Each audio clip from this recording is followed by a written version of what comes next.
Good morning बच्चों, मैं doctor Hemlata आंकोदिया। बच्चों, हम बीए राजनीति विज्ञान का बीए पार्ट सेकंड का फर्स्ट पेपर पढ़ रहे हैं। पिछले वीडियो में मैंने ब्रिटेन के स्पीकर के बारे में आपको बताया था। इस वीडियो में हम बात करेंगे ब्रिटेन की समिति व्यवस्था के बारे में। जब हम समिति व्यवस्था के बारे में बात करते हैं तो सबसे पहले हमारे जहन में एक विचार आता है कि ब्रिटेन में समिति व्यवस्था की आवश्यकता क्यों हुई, जब कानून बनाने का काम ब्रिटेन की संसद के द्वारा यानी लोक सदन के द्वारा किया जाता है। लोक सदन के पास बहुत सारी शक्तियाँ हैं, तो ऐसे समय में समिति व्यवस्था की क्या उपयोगिता है। भाई, समिति व्यवस्था का विकास होता है तो उसके लिए कुछ कारण तो जिम्मेदार होंगे, और समिति व्यवस्था प्रारंभ से लेकर आज भी बहुत ही इम्पोर्टेंट मतलब अत्यंत इम्पोर्टेंट स्थान रखती है। तो उसके लिए क्या कारण है। तो जो विश्व की जितनी भी व्यवस्थापिकाएँ हैं उनके सामने एक सामान्य सी प्रॉब्लम है, एक सामान्य समस्या है कि कम से कम समय में अच्छे से अच्छा व्यवस्थापन का कार्य यानी कानून बनाने का कार्य करें। और वर्तमान में सभी संस्थाएं व्यवस्थापन कार्य के भार से दबी हुई हैं। वे बढ़ते हुए व्यवस्थापन कार्य को निपटा नहीं पाती। यदि संसद व्यवस्थापन कार्य में शीघ्रता बरते तो कार्य बहुत अच्छा नहीं होगा, कानून बहुत अच्छे नहीं होंगे, निम्न कोटि का कार्य होगा। तो ऐसे समय में संसद की जो ये दुविधा है, इसके निराकरण के लिए इंग्लैंड में समिति व्यवस्था का जन्म होता है। और जो समिति व्यवस्था जो अपनाई गई है उसमें समितियों की बहुत ही महत्वपूर्ण भूमिका होती है। उसके कई लाभ भी हैं, जिससे पहला जो लाभ है वह है छोटे छोटे निकाय विचार विमर्श करने के लिए उपयुक्त होते हैं। बच्चों, हम जानते हैं अगर हमें किसी चीज़ पे डिसीजन लेना हो और हम 100 लोग मिलकर अगर डिसीजन लेने की कोशिश करते हैं तो हम किसी भी निर्णय पर नहीं पहुंच सकते, ये हम लोग जानते हैं। लेकिन अगर उसी कार्य को उन 100 लोगों में से कुछ लोग मिलकर करें तो मेरे ख्याल से हम मतलब ये आप भी जानते हैं और हम भी जानते हैं कि ये काम बहुत जल्दी हो जाते हैं। तो पहला जो है ना इसका लाभ वह यही है कि छोटे निकाय विचार विमर्श के लिए अधिक उपयुक्त होते हैं। कैसे? इंग्लैंड की जो कॉमन सभा है वो बहुत बड़ी विधान की समिति है। इसमें 659 सदस्य हैं। सदन का आकार बड़ा होने से इसमें विधेयकों पर शांतिपूर्वक विचार करने का उपयुक्त वातावरण नहीं बन पाता है। अतः तर्कसम्मत वाद विवाद हेतु समितियों का सहारा लिया जाता है। समितियां आकार में छोटी होती है, उसमें सदन की अपेक्षा अधिक सुचारू रूप से विधेयकों के पक्ष तथा विपक्ष में प्रस्तुत तर्कों पर विचार किया जा सकता है। और जो दूसरा लाभ है वह है सदन में निष्पक्ष वाद विवाद प्रायः असंभव होता है। कॉमन सभा दलबंदी के आधार पर गुटों में बटी रहती है, अतः सदन में विधेयकों पर निष्पक्ष वाद विवाद संभव नहीं होता है। दलीय नेता सस्ती लोकप्रियता पाने के लिए अतार्किक लंबे चौड़े भाषण देते हैं। सदस्यों का ध्यान मुख्यतः जनता या मतदाताओं पर रहता है, जिससे वे अगले चुनाव में वोट पाने की आशा रखते हैं। समितियां दलबंदी से कम प्रभावित रहती है, अतः उनमें निष्पक्ष तथा उच्च स्तर का वाद विवाद होता है। तीसरा जो लाभ है वह है सदन में प्रक्रिया नियमों का कठोरता से पालन किया जाना। सदन में विधेयकों पर उतने विस्तार पूर्वक विचार नहीं किया जा सकता जितना कि समितियों में। इसका कारण है सदन में प्रक्रिया नियमों का अधिक कठोरता से पालन किया जाता है। सदन में हर काम निर्धारित समय सारणी के अनुसार पूरा करने का प्रयास किया जाता है, अतः अध्यक्ष के लिए प्रत्येक सदस्य को बोलने का अवसर देना संभव नहीं होता। अध्यक्ष सामान्य समापन के द्वारा किसी भी सदस्य के भाषण को समाप्त कर सकता है। समितियों में ये सब बाधाएं नहीं रहती है। इसमें सदस्य विस्तार पूर्वक अपने विचार व्यक्त कर सकते हैं।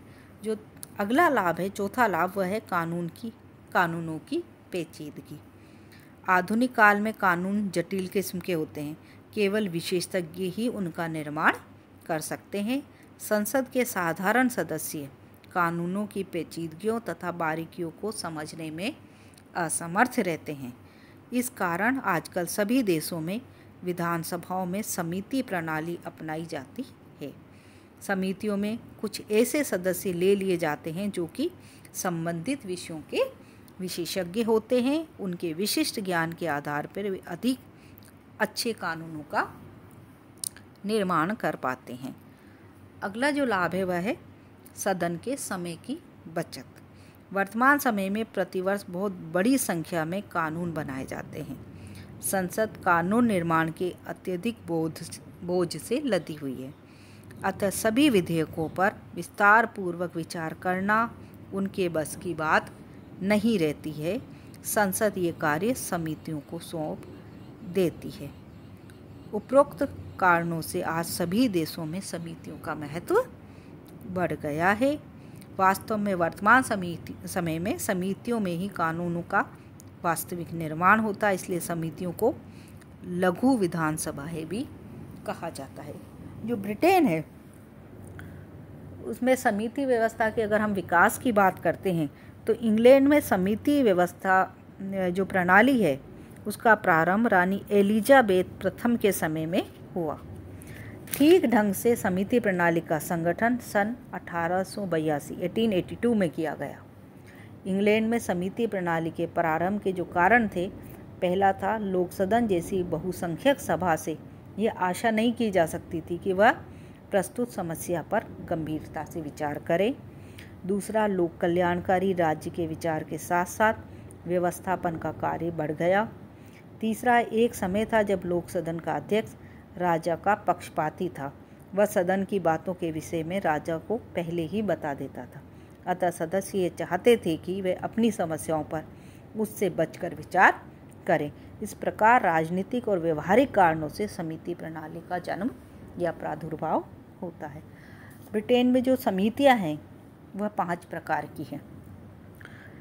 जो समितियों के प्रकार है वह 5 प्रकार है। उसमें पहला जो है वह है समस्त सदस्य समिति। कॉमन सभा की इस समिति के सदस्य सदन के सभी सदस्य होते हैं, परंतु इसमें कॉमन सभा में जो दो महत्वपूर्ण अंतर है वह है, पहला, कॉमन सभा की बैठकों की अध्यक्षता स्पीकर करता है, तो स्पीकर उसका रजत दंड या मेज उसकी मेज पर रखा जाता है। किंतु जब कॉमन सभा समिति के रूप में कार्य करती है, बैठती है, तो स्पीकर उसकी अध्यक्षता नहीं करता, रजत दंड मेज के नीचे रख दिया जाता है।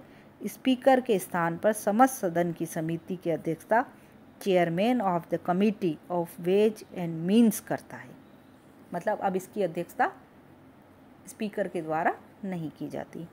दूसरा जो है, समस्त सदन समिति के रूप में बैठता है तो उसके नियम कॉमन सभा के नियमों की अपेक्षा उदार हो जाते हैं। कोई भी सदस्य एक से अधिक बार एक ही प्रश्न पर या विषय पर बोल सकता है।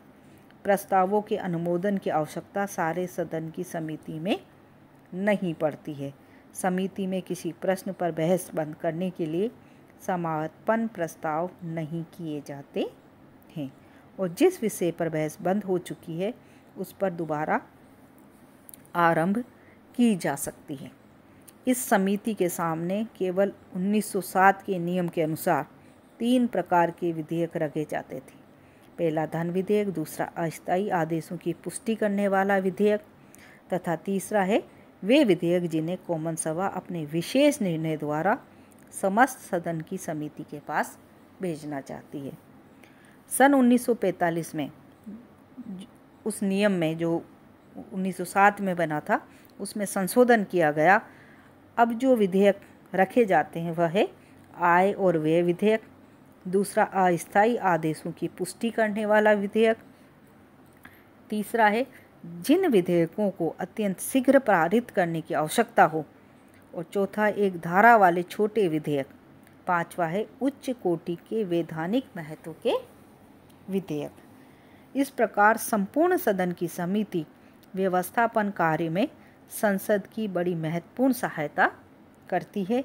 उसकी बैठकों में अनुशासन व कार्यविधि के कठोर बंधनों के न होने से विधेयकों के सभी पहलुओं पर अच्छी तरह से स्वतंत्रतापूर्वक विचार किया जा सकता है।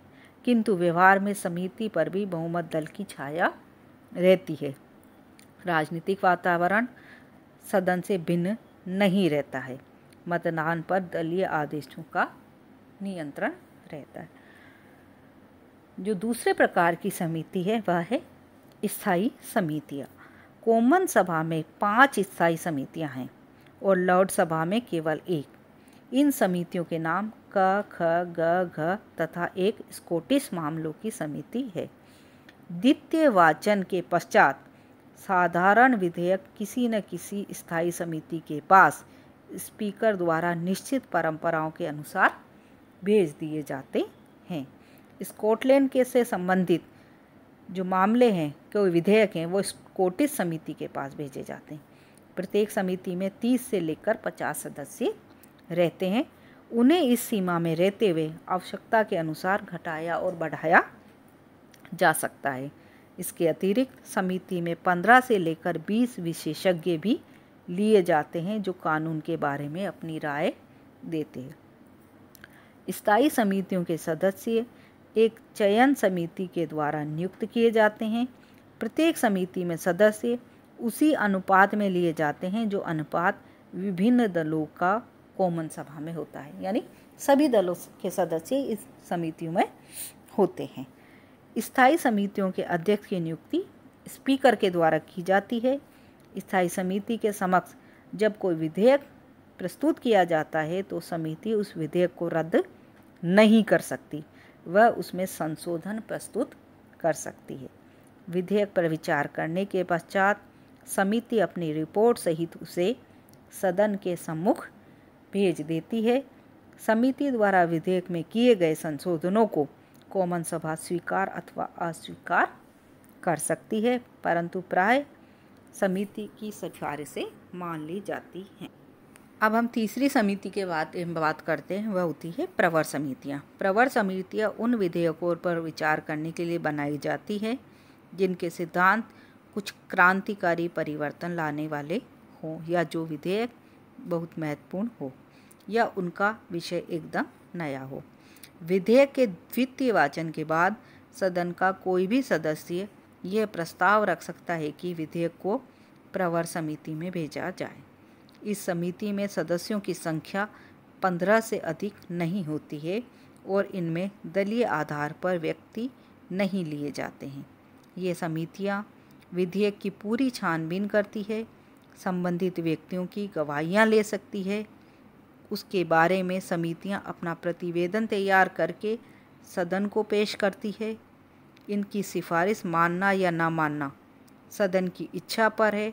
अपना कार्य पूरा करने के बाद ये समितियां समाप्त हो जाती है। ये समितियां 2 प्रकार की है, तदर्थ प्रवर समितियां तथा सत्रांत विशिष्ट समितियां।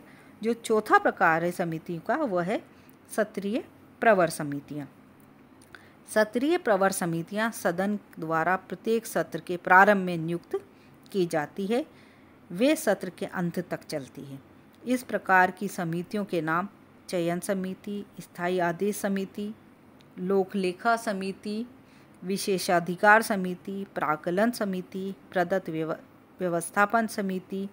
सारे अधिवेशन के लिए प्राय लगभग 10 समितियां नियुक्त की जाती है। कई बार किसी विशेष विषय की जांच पड़ताल करने और किसी कठिन प्रश्न का हल निकालने के लिए दोनों सदनों की एक संयुक्त समिति भी नियुक्त कर दी जाती है।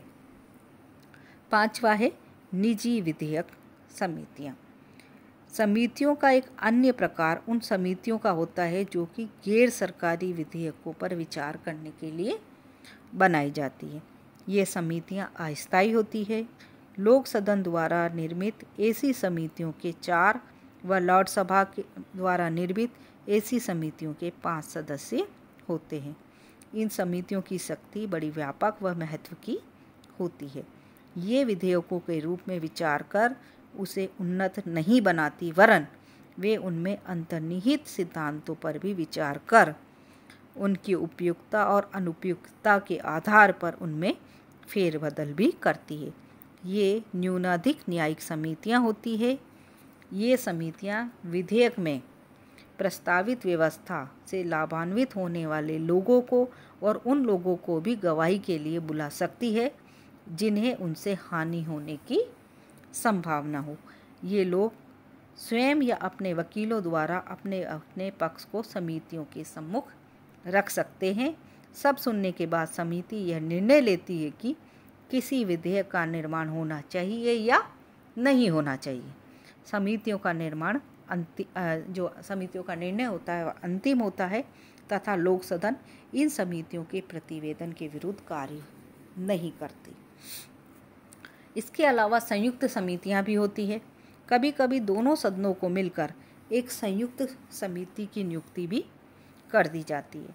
संयुक्त समितियां थोड़े समय से ही प्रचलित हुई है। ये अपवाद के रूप में नियुक्त की जाती है।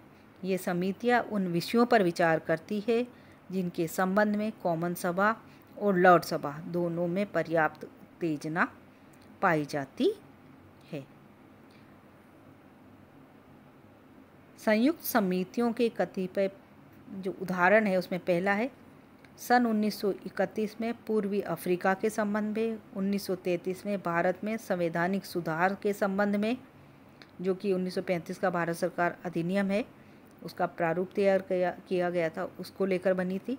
तीसरा है 1935-36 में यह निर्णय लेने के लिए कि गैस के मापदंड की इकाई थर्म्स हो या धनफुट हो।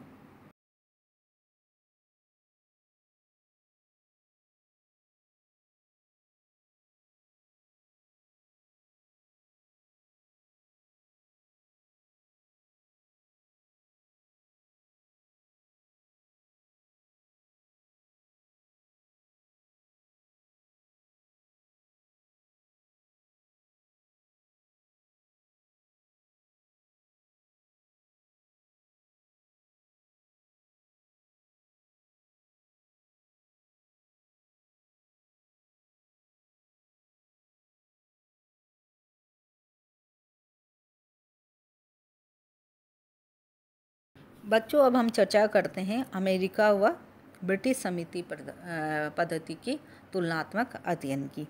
इंग्लैंड की संसद के समान ही अमेरिकी कांग्रेस में भी विभिन्न प्रकार की समितियां कार्य करती है। विवरण की बातों में यद्यपि दोनों देशों की समिति व्यवस्थाओं में पर्याप्त भिन्नताएं हैं, तथापि यदि उत्पत्ति की दृष्टि से व उनके ढांचे व संगठन की दृष्टि से देखा जाए तो अमेरिका की व्यवस्था पर इंग्लैंड की व्यवस्था की छाप हमें दिखाई देती है। अमेरिका में भी समिति प्रणाली की उत्पत्ति का कारण व्यवस्थापन कार्य की वृद्धि व कांग्रेस के पास उसके लिए पर्याप्त समय न होना है। लेकिन दोनों देशों की जो समिति प्रणालियां हैं उसमें हमें कुछ असमानताएं नज़र आती है। वो इस प्रकार है। पहला है शक्तियाँ। अमेरिका में ब्रिटेन की अपेक्षा समितियाँ अधिक शक्तिशाली और महत्वपूर्ण है, क्योंकि अमेरिका में समितियों के लिए ये आवश्यक नहीं है कि वे प्राप्त होने वाले सभी विधेयकों पर रिपोर्ट दें। समितियाँ स्वयं ही विधेयकों को अपनी बैठक में समाप्त कर सकती है। ब्रिटेन में समितियाँ इतनी शक्तिशाली नहीं है, उन्हें प्रत्येक विधेयक के बारे में अपना प्रतिवेदन देना पड़ता है। मतलब विधेयक को समाप्त करने का अधिकार अमेरिका की समिति प्रणाली के पास है, ब्रिटेन के पास नहीं है, चाहे वो विपक्ष में हो या उसके पक्ष में। दूसरा है समिति स्तर। अमेरिका में सदन में प्रथम वाचन के पश्चात ही विधेयक को समिति को सौंप दिया जाता है, जबकि ब्रिटेन में द्वितीय वाचन के पश्चात सौंपा जाता है। तीसरा है स्थायी समितियाँ। इंग्लैंड में केवल 5 स्थायी समितियाँ, जबकि अमेरिका में 20 स्थायी समितियाँ हैं। इंग्लैंड में जहाँ सभी स्थायी समितियाँ महत्व की हैं और वे सदा क्रियाशील रहती है, अमेरिका में कुछ समितियाँ महत्वपूर्ण व क्रियाशील तथा कुछ समितियाँ अमहत्वपूर्ण तथा कम क्रियाशील होती है। चौथा जो अंतर है या असमानता है वह है विशिष्ट समितियाँ। दोनों देशों में समितियों में विशेषज्ञ काम करते हैं। दोनों ही देशों में ये समितियाँ विशेष अवसरों पर विशेष विधेयकों पर चर्चा के लिए बनाई जाती है और दोनों ही देशों में अपना कार्य समाप्त करके ये समितियाँ समाप्त हो जाती है। परंतु अमेरिका की तुलना में इंग्लैंड में विशिष्ट समितियों का प्रयोग अधिक होता है। इसके अतिरिक्त इंग्लैंड में विशिष्ट समितियां दो प्रकार की होती है, तदर्थ विशिष्ट समितियां और सत्रीय विशिष्ट समितियां। पर अमेरिका में इन समितियों के दो प्रकार नहीं होते हैं। पांचवा अंतर है समितियों का गठन। इंग्लैंड में समितियों का गठन दलों के नेताओं द्वारा मनोनीत की गई चयन समिति द्वारा होता है, जबकि अमेरिका में प्रतिनिधि सदन में दोनों दलों के वरिष्ठ सदस्यों द्वारा ही दी गई सूचनाओं के आधार पर सदन में चुनाव होता है, जो कि औपचारिकता मात्र है। छठा है वरिष्ठता का नियम।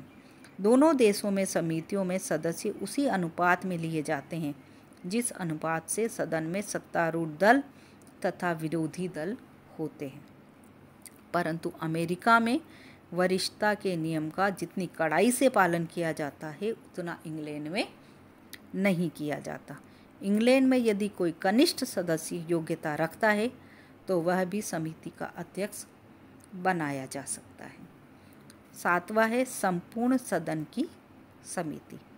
अमेरिका और इंग्लैंड दोनों में ही ये समिति वित्त विधेयक पर तो विचार करती है।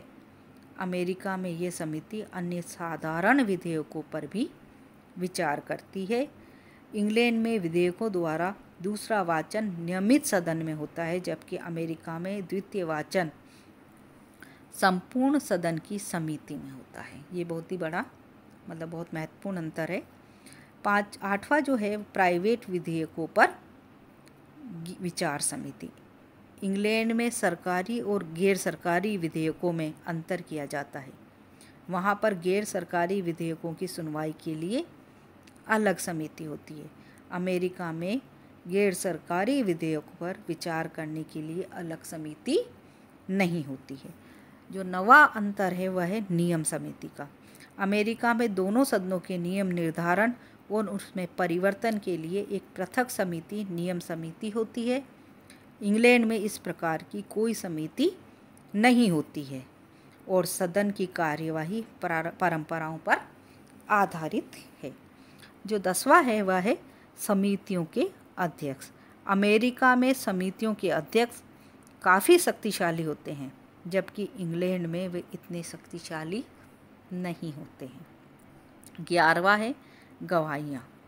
इंग्लैंड में समितियों के सामने गवाही देने की कोई व्यवस्था नहीं है और वहाँ पर शासक दल का नेता तथा विरोधी दल का नेता समिति को समस्त सूचनाएं दे देता है, परंतु अमेरिका में समितियों के सामने गवाही देने की व्यवस्था है।